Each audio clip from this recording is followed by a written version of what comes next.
Hello, students. This chapter is about space, and the chapter name is The First Man in Space. So, let us read the chapter.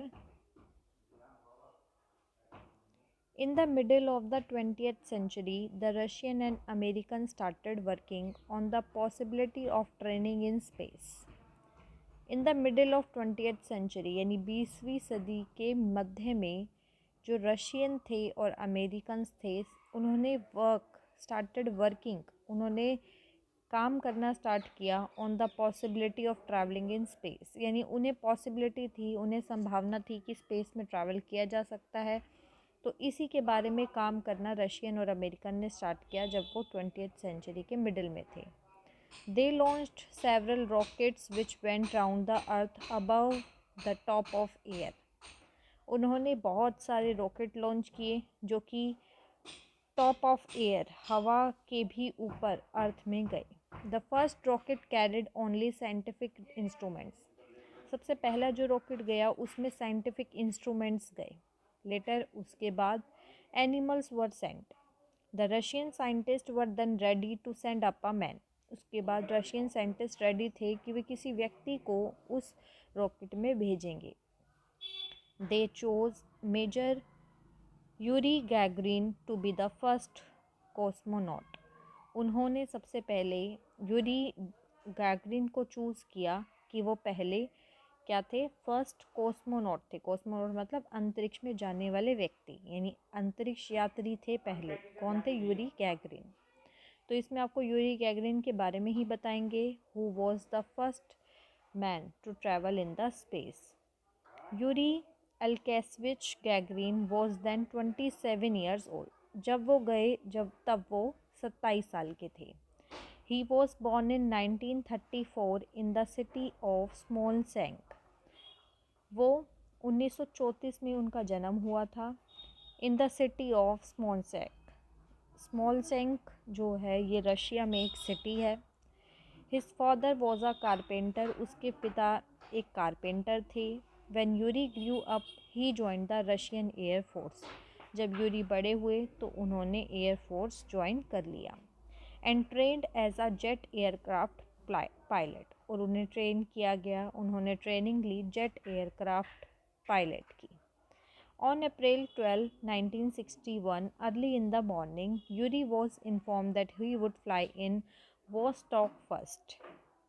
12 अप्रैल 1961 की सुबह, ये date याद रखना, 12 अप्रैल 1961 की सुबह Yuri को inform किया दैट ही वुड फ्लाई, कि वे फ्लाई करेंगे वोस्टॉक फर्स्ट। वोस्टॉक फर्स्ट क्या था? फर्स्ट स्पेस फ्लाइट थी। The flight was to take off the same day. इसी दिन टेक ऑफ की जानी थी। Yuri had been given very special and very difficult training. तो जब उन्हें स्पेस में भेजना था उससे पहले उन्हें काफ़ी समय से ट्रेनिंग दी जा रही थी। तो उनकी ट्रेनिंग बहुत ही स्पेशल और डिफ़िकल्ट थी। He had to learn the use of scientific instruments in the space craft as well as about rockets. तो उन्हें सीखना था, यूज़ करना, कि वो साइंटिफिक इंस्ट्रूमेंट्स को कैसे यूज़ करेंगे स्पेस क्राफ्ट में, as well as about rockets के बारे में। He was given very tough physical training because it was not known what the effect of travelling in space would be on the human body and mind. उन्हें बहुत tough training दी गई थी क्योंकि ये नहीं पता था कि ट्रैवलिंग करते समय स्पेस में ह्यूमन बॉडी और माइंड पर क्या इफ़ेक्ट पड़ता है। He was train to get use to absolute science and to remain alone in darkness. उन्हें ट्रेन किया गया कि वे यूज़ कर पाएँ एब्सोल्यूट साइंस को। एब्सोल्यूट का मतलब है कंप्लीट साइंस, साइलेंस साइलेंस मतलब चुप्पी, यानी कि वहाँ पे बिल्कुल शांति होगी, उसके बारे में भी उन्हें ट्रेन किया गया था। And to remain alone in darkness, और वो अंधेरे में रह पाए, अकेले रह पाए, इसकी भी ट्रेनिंग उन्हें दी गई थी। Yuri found this quite difficult. Yuri को ये बहुत डिफ़िकल्ट लगा। ही सेड लेटर, उन्होंने बाद में कहा था देयर वॉज नो साउंड, कि वहाँ पर कोई आवाज़ नहीं थी, not even the slightest Russell, थोड़ी बहुत भी सरसराहट नहीं थी, नो मूवमेंट ऑफ एयर, हवा की कोई मूवमेंट नहीं थी, नथिंग, यानी कि स्पेस में कुछ भी सुनाई नहीं देता। He spend this time reciting poetry to himself, उन्होंने ये समय स्पेंड किया, बिताया अपने आप से, हिमसेल्फ, अपने आप से पोएम रिसाइट करते हुए, पोएम्स को गाते हुए। The experience of weightlessness was given in very interesting way. As you know in space there is no weight, तो वहाँ पे क्या होता है कि वेट होता ही नहीं, आप नीचे टिक ही नहीं पाते अगर आप किसी चीज़ से बंधे हुए नहीं हैं। तो उन्होंने वेटलेसनेस का एक्सपीरियंस जो है, वो एक्सपीरियंस जो उन्होंने किया, उसके बारे में उन्होंने उसे बड़े ही इंटरेस्टिंग तरीके से बताया है। The express lift of the great Moscow university building was use to give him a drop of 500 feet at high speed. उन्होंने बताया कि जो एक उन्होंने बिल्डिंग बताई है ग्रेट मॉस्को यूनिवर्सिटी, तो वहाँ से अगर लिफ्ट की जाए तो ऐसे लगता था कि 500 फीट की ऊंचाई से वो हाई स्पीड से ड्रॉप की तरह नीचे गिर रहे हैं।